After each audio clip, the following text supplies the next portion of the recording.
So I just have a few words up front. So despite the affiliations you see right here, I have to issue a disclaimer. So, like HUD, I'm also not an MD. Also like HUD, I have a PhD. However, unlike HUD, my PhD is in computer science. In fact, so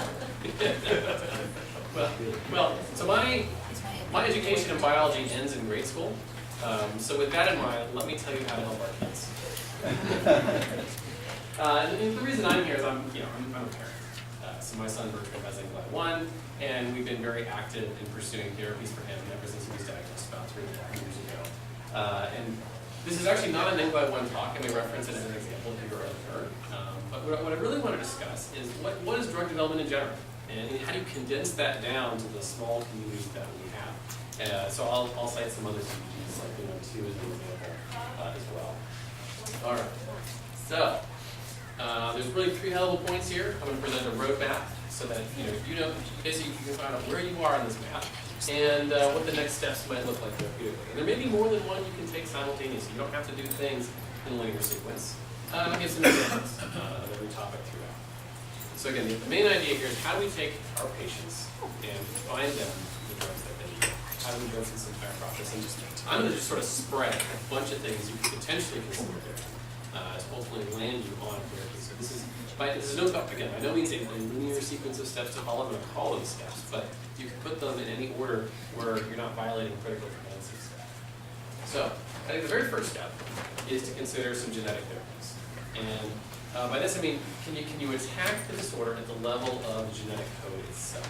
So first, I think it might be useful to have sort of a quick primer on genetics itself. So the genetic code contains these 4 letters, A, T, C, G, we've all seen that.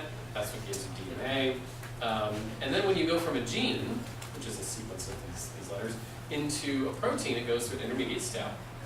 First you get RNA, so DNA transcribes to RNA, and the RNA actually slowly becomes a protein. And the process by which it turns into a protein is that every 3 nucleotides correspond to a particular amino acid. So through translation, you eventually end up with a sequence of amino acids. And then through a process called folding, these amino acids will fold themselves into a 3-dimensional structure, which gives you this operational protein. And then, because we have molecular disorders, I'll add that after this folding occurs, then you might get something like glycosylation happening, where these are called post-translational modifications. So after you build the protein, you can stick on things like glycans or other things like phosphorylation. So at the end of this, you end up with a protein that looks something like that. That happens to be angiolin 1. The particular shape doesn't actually matter for us today. So I think one thing that's really important is to know the name of your gene. So by quick show of hands, I'll do it this way.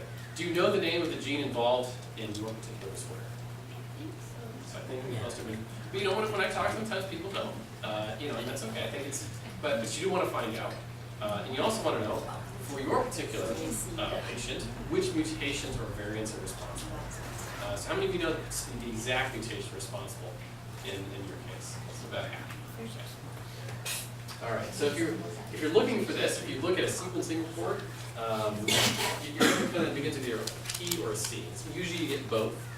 This is going to be the protein notation for the mutation. This is going to be the coding notation for the mutation. If you have the C version, you can turn it into the P version. So here's something you might see if you look at one of these reports, like a C.1201A to T. This is saying at the 1,201st codon, nucleotide, an A turned into a T. That's what that means. Or in the protein coding notation, this is saying that at the 244th amino acid, a tryptophan turned into an RBD. So it's actually quite useful information.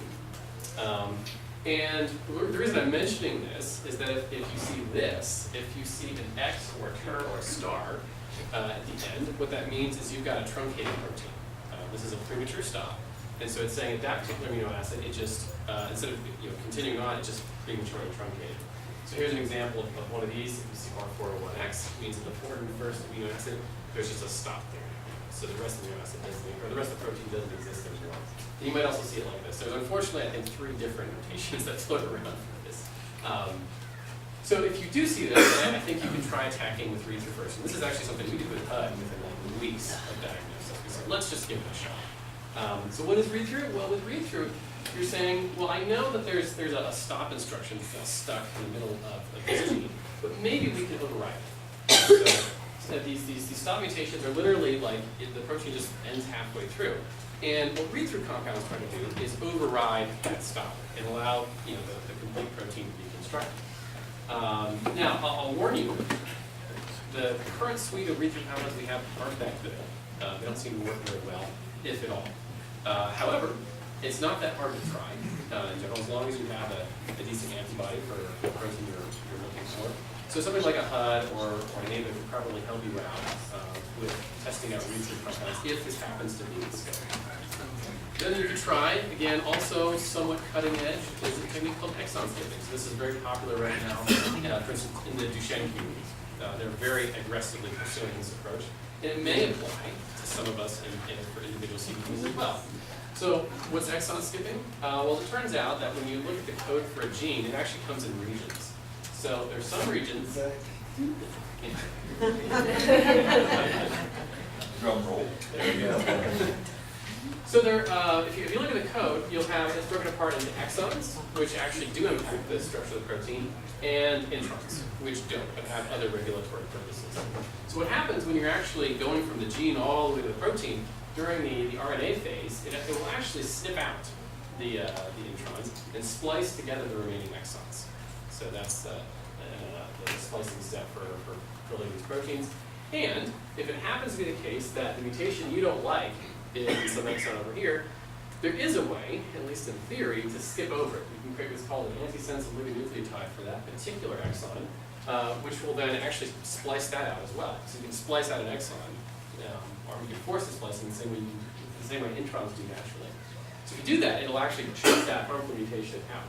Now, I'm wondering, well, doesn't that damage the protein? Well, it very well may damage the protein. It could be worse than the original mutation. But sometimes there are regions of the protein that you can do without. They don't impact the shape or the structure or the function of the protein in a critical way. So this is a question, again, to know if this is in scope, you have to take your specific mutation. You have to know which exon it's in. You have to consult with an expert, one of the glycobiologists, and we say, do you think we could do without this region of the protein? If the answer is yes, then it may be a viable therapeutic approach. Although again, this is hard stuff. I mean, the DMD community has been working on this for a while, and they're still not to market yet. They're getting close. As it turns out, there is a company that, in 30 minutes from here, that focuses on antisense oligonucleotides. Up until a month ago, they were called ISIS. And for some reason, they changed their name. I can't imagine why. Now Ionis Pharmaceuticals, but that's all they do.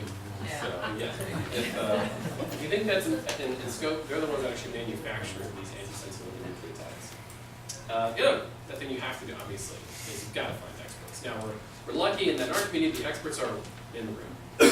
So you can talk to them now. But in general, it helps you can find others by searching through PubMed. So for example, if you were to search PubMed, you would find this really great article by Freeze. It's from a few years ago. And it talks about therapeutic strategies that you can take for AIM2. How many of you read this by chance?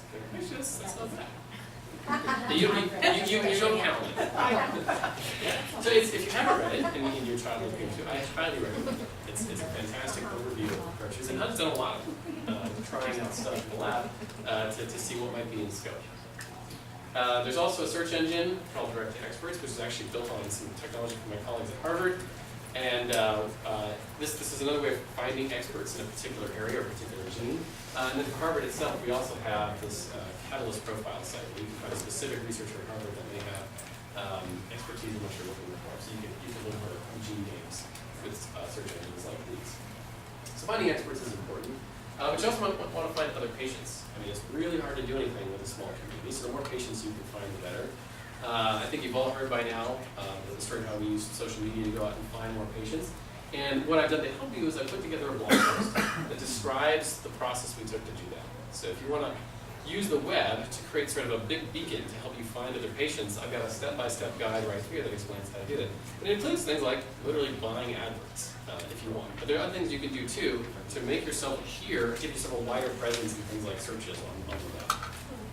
The other thing that's obviously really critical is to do a natural history study. And we're very lucky that the NIH is actually engaging with our broader community to do this.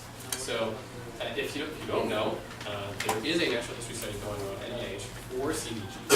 We're very lucky that Bill Gall allowed us to put this together. And extraordinarily lucky to have people like Christina Lamb and Field Marshal Wolf for making this happen. It's for those of you who haven't been, it is an experience. It's amazing. It's also tiring. It's exhausting, but it is an amazing experience to go through this. So to give you a sense of what it's like, I have one picture here for every prod procedure or appointment that occurs during the course of this week-long, or sometimes more than week-long experience. Yeah, it's intense. I'm not gonna lie. It's a very, very packed. Yeah, it's a lot. That was a lot of things. That's a lot of things. I mean, every single picture was something different.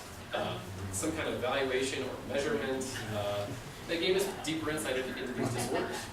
So what you start getting, if you start combining enough patients together and all this data, is you can start to shake out biomarkers for the disorder. You start to shake out really good science from all these patients. And why does this matter? Well, it turns out people like HUD biomarkers. So if you get a signal from these patients, you can go back to the lab, you can look at the cells and say, is that reflected inside the cell? But it's more than HUD wants it too. So the FDA, as it turns out, also wants biomarkers. If you want to do a clinical trial, the first thing that they even say is, do you have natural history data? If you don't, then you do not get to proceed to go. So this is something we have to do as a community in order to convince the FDA that we should be pursuing therapies. And because of this, pharma also wants biomarkers too. So you're talking to pharmaceutical companies, they're going to say, what are your biomarkers? How do we know the compounds we're developing are going to make a difference? That's how you know, and that's why we need natural history studies. So the other thing that's important, for when you get a large number of patients, is the natural experiments that start to happen.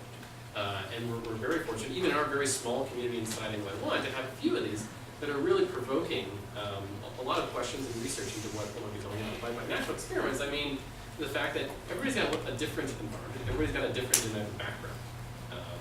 And this leads up to different phenotypes for our patients. So Benji's actually walking around here. And Benji is unique because he had a liver transplant at a very young age, which dramatically changed, very dramatically changed the course of his disease. So the question is, why? And we're very vigorously pursuing the answer to that question because, if it really is a liver transplant, we could consider that for our kids. I actually don't think it's a liver transplant. I think it's actually perhaps the immunosuppressant he's on that's doing this through a different process. Nevertheless, it's providing a lot of insight into how we might tackle this disorder. You've probably also seen Charlie and Jane walking around. So they haven't had a liver transplant, but they're clearly much higher functioning than the rest of the children. And that must be due to some inherent modifiers that they have in their genome. So by looking in their genome, we have a chance of finding what these modifiers are, which could broadly benefit all the patients. And I know there was a question from somewhere earlier about some high-functioning PMM2 patient. Did you ask that? So I don't know any more about it than you do. Oh, you hadn't heard of this patient? I hadn't heard. But if that's the case, you certainly want to work with these people and see if you can identify what about them is allowing them to happen. I think every disorder is going to end up having some weak phenotypes out there. And finding those is going to be important. So it's also hard, because how do you find somebody who doesn't have symptoms? Right. They were this person wasn't the patient. He was the father of a child with another. They were trying to find out what was wrong with the child, and in the process of that, they discovered that he in fact had PMM2, and he's no symptoms at all. Grab onto that person.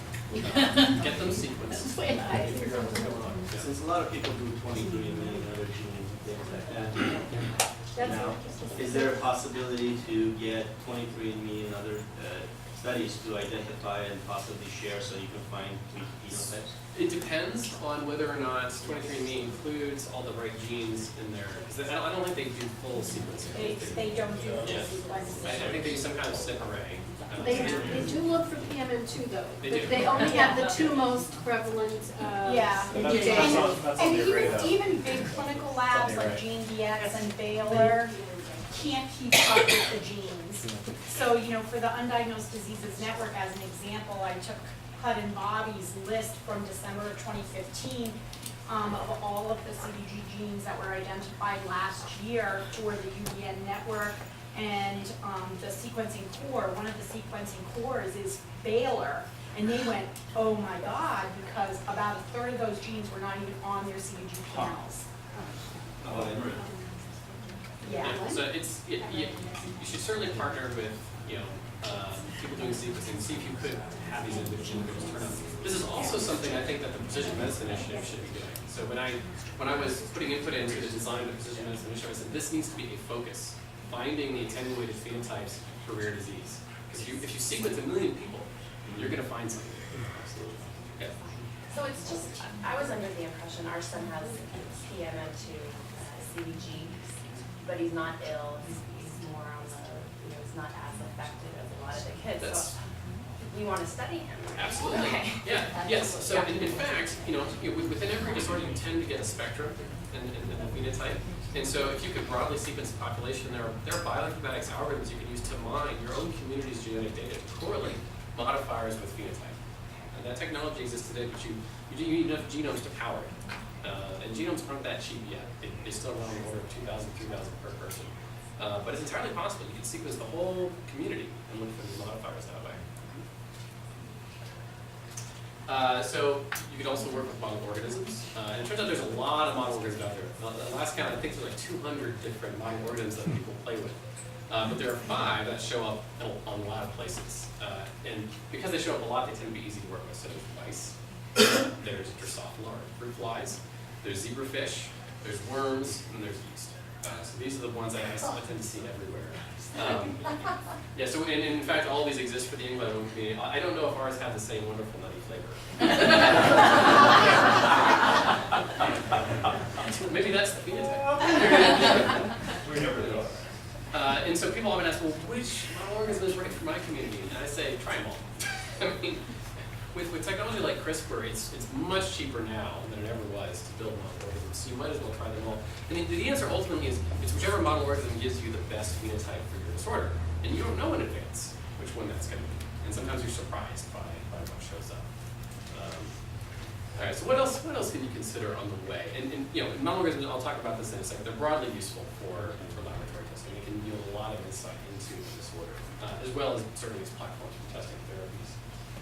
So with enzyme replacement, the basic idea here is you know what's missing, can't you just put it back? I mean, haven't we all thought about just injecting our kids with the enzyme? Why can't we do that? Well, it turns out it's tricky. I mean, we're lucky with something like Engli 1 that you can just go online and buy it. It's only $402 for 10 micrograms, which, if you extrapolate that out to like therapeutic quantities, is something like $2 million a week. And Boston, you get same-day delivery. But it's a little trickier than that because these enzymes they're going to be localized somewhere in the cell, and so in the case of Engli 1, it happens to be localized in the cytoplasm. So if you were to just inject our kids with Engli 1, it would actually end up getting essentially eaten by the cell and turned into a lysosome. It'd be like a really expensive chicken dinner. That's what would happen. So it wouldn't get to the right part of the cell. So in fact, most enzymes, if you just inject them, they'll end up in the lysosome. That's why the lysosomal storage communities, they've had a much easier time of getting enzyme replacement therapies to work because it already does what it's supposed to do if you throw it in there. However, you can modify enzymes. So I've talked to folks like Mika Hari, who have worked on things like this. And said, well, the first thing you can do, just to make it stick around longer, is you can attach polyethylene glycol anchors. So you don't just pee it out right away. And then at the end of those, you can attach TAT peptides. So TAT is it's actually a peptide stolen from HIV that makes it cell penetrant. So now, if it interfaces with the cell, it'll actually get sort of pulled in and land in the cytoplasm. So that's I wouldn't say it's a classic strategy because there are no classic strategies yet, but it's a pretty standard strategy for cytoplasmic delivery. And then it's trickier for the other CDGs because for some of them they're resident in the ER, or the endoplasmic reticulum. So you have to use other targeting strategies for those. Although I talked to Carolyn Bertozzi and there's a ricin-derived peptide that can be used for ER targeting. I don't know if does that ring true? So it's conceivable that you could do enzyme replacement through for other CDGs. It's got to get out of the ER and into the cytoplasm. Yeah, right. So it's an engineering challenge, definitely, to pull off something like that. It's all about where you need the enzyme to be. And then something else to consider are metabolic diets. What do I mean by a metabolic diet? Well, I mean, let's look at the underlying pathway break and see if there's some way to push it around here. So, for the most part, we're dealing with enzymes that turn an A into a B with our kids' disorders. And the logic is, if this pathway is broken, maybe what we need to be doing is recognize that we could have an accumulation of A. The accumulation of A could be toxic. Sometimes it is, sometimes it isn't. Or we could be having not enough B. Sometimes that deficiency of B is a problem. Sometimes both are a problem. And we don't always know which is which. So the strategy becomes, can you give some B, or can you restrict A if these things are either toxic or in deficiency?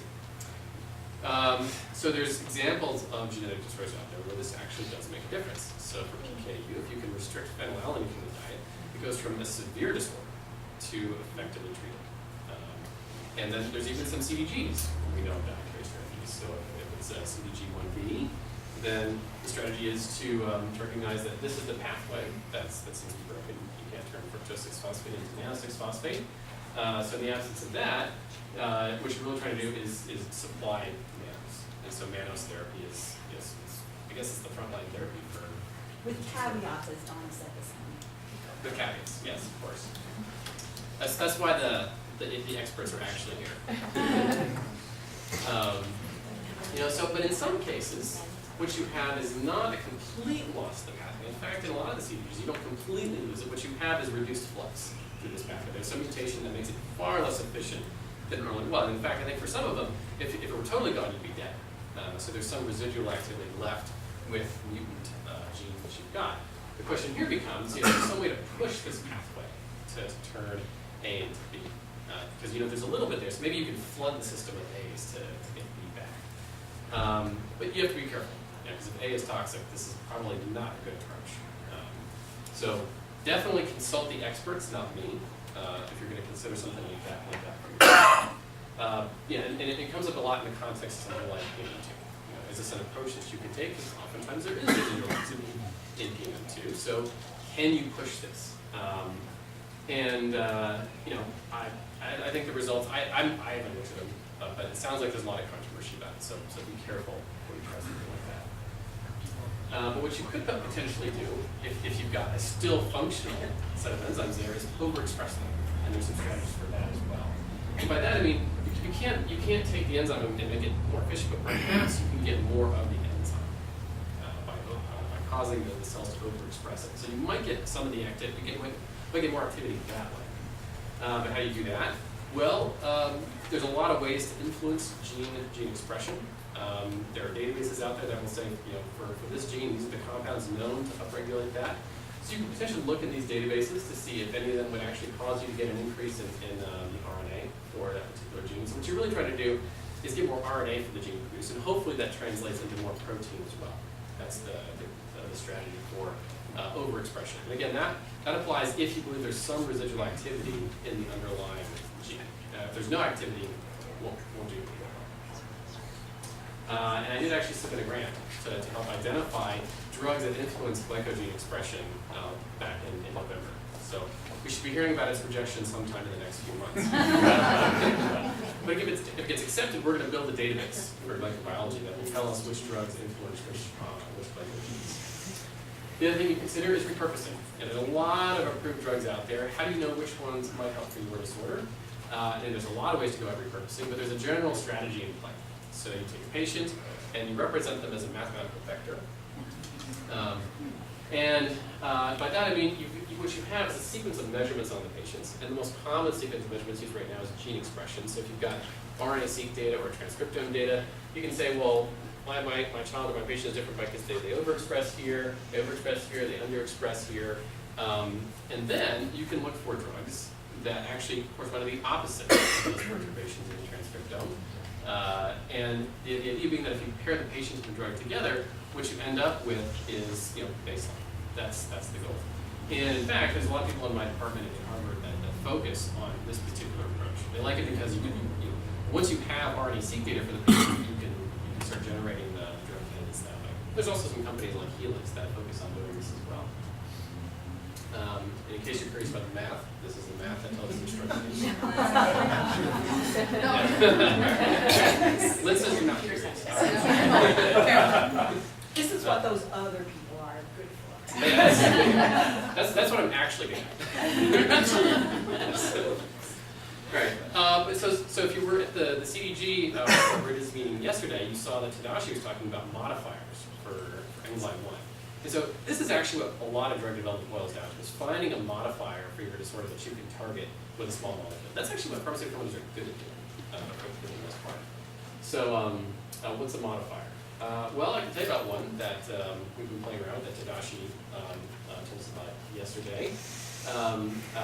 We've actually run the same experiments with worms. Turns out the same thing happens. So what I mean here is we're playing around with planarian worms in my lab in Utah. I actually have a second lab now in Utah. I do a little bit of biology. And the cool thing about planaria is if you cut them in half, you can shoot planaria. They're very special in this way. So they're good at, what they're good at is telling you about developmental phenotypes.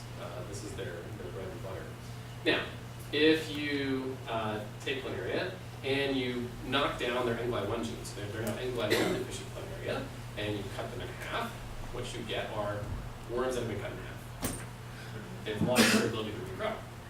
So then, if you add RNAi for NGLY1 and NGAs, this modifier that Tadashi identified, guess what happens? They regrow. So now we have a modifier that works in mice and it works in worms. Maybe it'll work in people. We're not cutting any. We're not cutting any.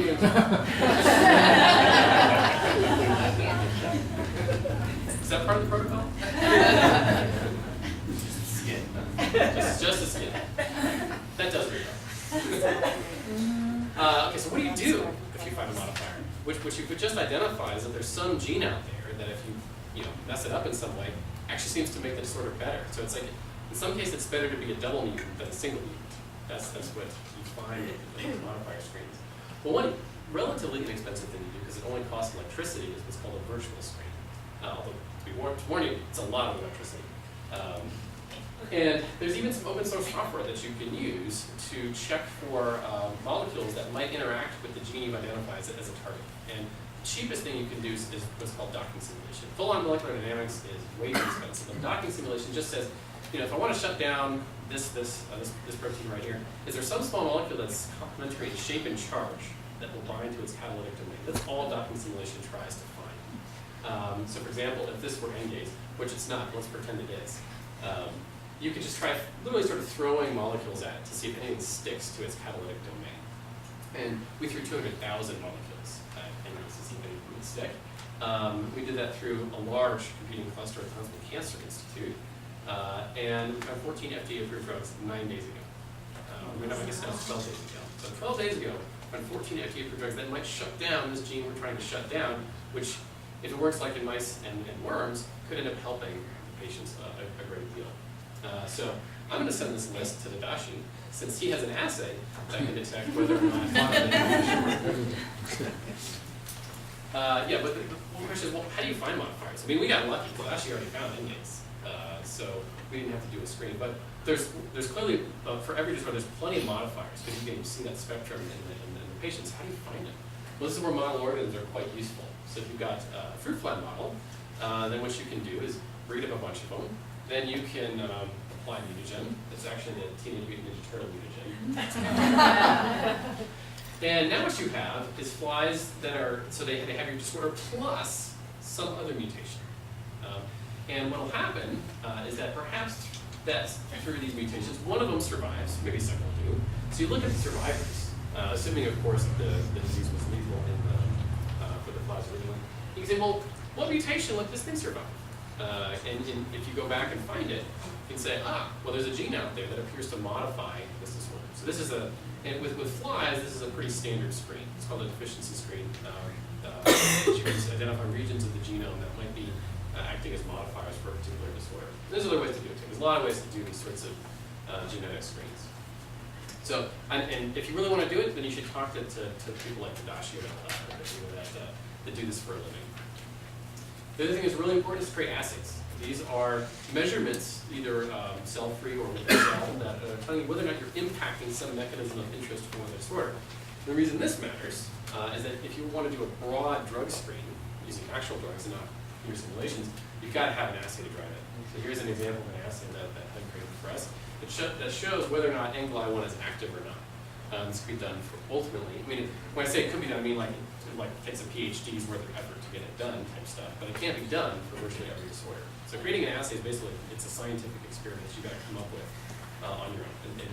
I think it's really important to have this for your particular community. You can have other assays that measure other things that may be interesting for your particular disorder. Because if you have something like that, you could consider doing a high throughput drug screen for your community. And for that, there's actually, at Stanford Burnham, they actually have a high throughput screening core there where you can test literally millions of different compounds to see if they can perturb your disorder in the direction you want it to go. And this is a pretty standard technique for pharma. They do this a lot. But we're not, as it turns out, all that good at sort of rationally designing a drug from scratch. So we fall back on things like, we'll just try a million different things and see if one of them works. All right. And then you can do, which is something we've been playing around with, and one is called crowd screening. This could be as simple as you go on Twitter and shout, hey, what do you think would work for this disorder? Which, believe it or not, sometimes works. Or you can be more systematic about it. So we've also partnered with Andrew Sue at Scripps to run this experiment with Mark to Cure. So this is a platform where anybody can go online, they can donate their time, you don't have to be an expert in biology, and let's start marking up abstracts that they've selected as potentially relevant to NGLI1. And through this, they're able to construct a knowledge graph that connects NGLI1 to other biological concepts. So it turns out there's an interesting path in here that they showed us. This is the first graph they ever showed us. That connected NGLI1 to ACTH, and it connected it through phenotype, in this case through Algro syndrome.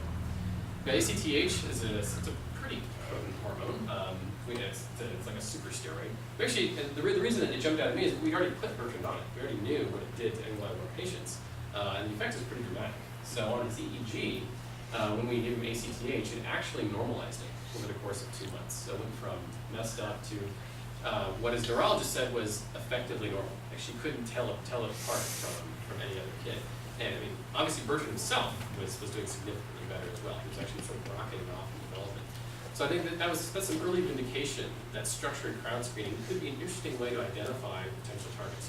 The downside of ACTH, in case you're wondering, is that it will also kill you. So you can't stand it very long. But for 2 months, Bertrand was essentially seizure-free. And so now we're zooming in with Mark to Cure on ACTH to figure out if we can somehow figure out which receptors actually matter. Also worth mentioning that we've done the entire CDG doc set. Oh yeah, so we're that's actually, available to the CDG community. yeah, so the knowledge graph actually contains anything potentially relevant to CDGs in general. So there's lots of pre-annotated abstracts that every community within CDG can access now. So suppose you actually get a hit from one of these million compound screens. Well, what do you do with that? How do you actually get that information? Well, this is the subject of medicinal chemistry field.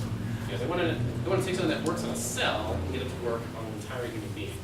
There's roughly 3 things at a very high level that they worry about inside medicinal chemistry. They worry about toxicity, because some things that work on cells are toxic to different people. They care a lot about delivery, like how do you actually get it to all the tissues that need it, and then bioavailability, so you just pee it out the second you make it. And in this regard, there's actually some interesting strategies that you might want to consider for things like chemo too. So in many of our disorders, we actually know what we're missing. So in some sense, it's a medicinal chemistry challenge to figure out, can we deliver it? Can we actually get it into the patients and into the right place? So in chemo 2, which you're missing, is mannose 1-phosphate. But if you actually were to inject it or take it, it wouldn't get to the right place. it would bump up against the cell membrane and not get through. At least that's my understanding, right? Yes. Yeah. So it's not cell permeable. So there's strategies out there. Like how do you get it into the cell? Well, one might be liposomal encapsulation. So then when you package it up in this little fat pod effectively, it can dock with the cell and deliver the payload. In fact, Lycomine this is the strategy that they're taking for PMN2, this liposomal delivery strategy. But there are other ways you could conceivably modify it that might also get it through. People always ask about things like gene therapy. I'm not an expert in gene therapy. I've spoken to experts in gene therapy, and my sense is someday it will work, but not quite all that soon. There are some obstacles to overcome still. And I get similar reservations about things like using CRISPR. And again, a very high level concern here for these sorts of strategies is how do you deliver it? How do you target the right sets of tissues? And with things like CRISPR in particular, there's a lot of concern about the error rate. So even if you could deliver to the right tissues, it actually makes mistakes as it goes in and edits the genome. And even if the error rate is like 10 to the -9, that's still cancer. That's basically what it means. When you multiply by how many cells we have, that's cancer. So that's the big one of the big stumbling blocks with something like CRISPR right now. The soonest I've heard of CRISPR being ready to be used in a clinical trial is 2 years from now. So this is from George Church. And it's going to be in a very limited capacity. They're going to go for curing blindness in autosomal dominant disorder, so they don't have to actually insert any material. All they have to do is take away one dominant negative. It's about the easiest you could imagine, and that's still minimum 2 years away from clinical trials, and maybe further than that still. So, good.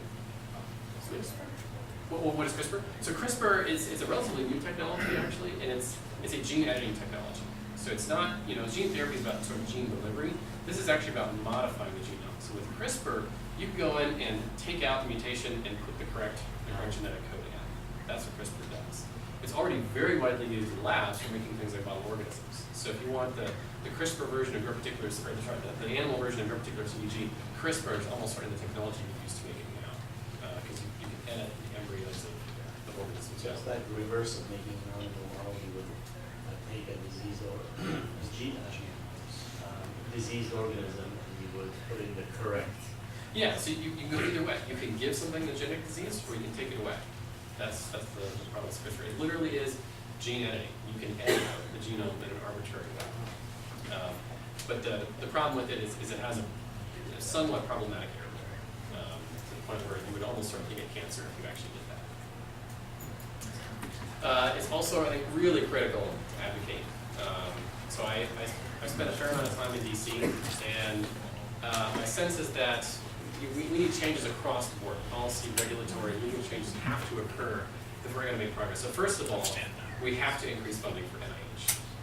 They just got their first funding increase in 12 years. That's terrifying.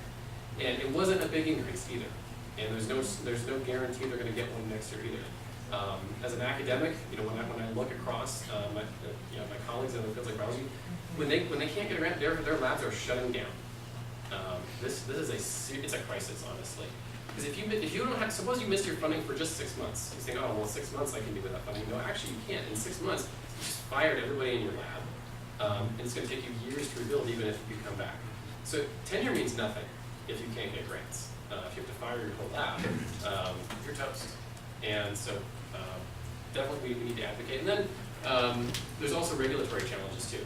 So once you finally get a compound, we're in this weird situation where it's almost impossible to get regulatory approval because we can't get trials large enough to actually meet the FDA standards. So FDA has said they're willing to start to compromise on what you can do for rare disease, but we're ultra small. If you break this down by something, we're ultra small. So we have to get the FDA to recognize that there needs to be new standards for clinical trials that work on ultra small communities. Sorry to embarrass you, but in case, just in case you're curious, there are efforts of this. Yeah, there are efforts going on, and my wife Christine was actually involved in the state of Utah. There's a law called Grant to Try. So in the state of Utah, you can take something that's been phase 1 safety tested, not necessarily efficacy tested, if you have a terminal disease. and the company's willing to give it to you. It's a lot of ifs, but it's a lot better than what we have right now. So, Right now it's compassionate care, right? well, compassionate use is an FDA thing, and so for that you can go to the company and say, look, we think this is going to work. Please let us try this. But you still need an IND, you still need there's lots of. It's really hard to get compassionate use, and compassionate use requests are like skyrocketing. The FDA really doesn't have a good system in place to handle them. So we need something between compassionate use and traditional regulatory approval that makes sense for patients. I sense in the long run what we're going to need is something along the lines of a federal right to try law that says if you have an ultra rare disorder, particularly when it has a huge impact on your quality of life or high mortality, you need access to the drugs that are known to be safe. And we're going to worry about efficacy later. So, these things we have to decide as a community, as the entire rare disease community, we have to decide what it is we want to push for. Because we can't only push for a few things at a time. So just to summarize, there is actually a flow chart that goes along with this talk that shows you how to go all the way from your patient into an individual drug. And so I'll flash through it right now. So yeah, get your cameras out. And there's also a corresponding blog post that goes along with it. It's 64 pages long and growing. So I can send out the link to the blog post as well. But I just want to show that there is a structured way of thinking about how we go from patients into treatments. So that you can always say, we're here, and this is our next step.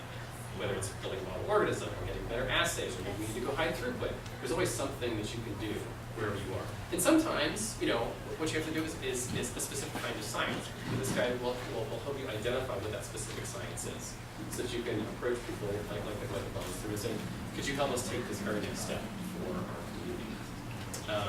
So we have time, because I could go through a case study of, no, we're out. How long is it? It's like 5 minutes. Okay, yeah, go for it. I'm gonna turn the air on though. Oh, sure. Everybody's getting a little warm right here.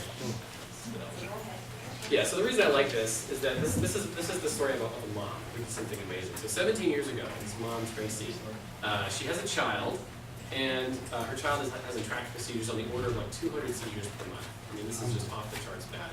And Tracy at the time, all she had was a high school diploma. So Tracy gets an associate's degree in biology, a bachelor's degree in biology, a master's degree in biology, a PhD in neurogenetics, and does a postdoc in variant analysis for exomes. So now, 17 years later, she analyzes her own daughter's exome. And what does she find? She finds variants of uncertain significance in calcium channels. So if you don't know what a calcium channel is, it's a way of getting stuff from the outside of the cell into the inside.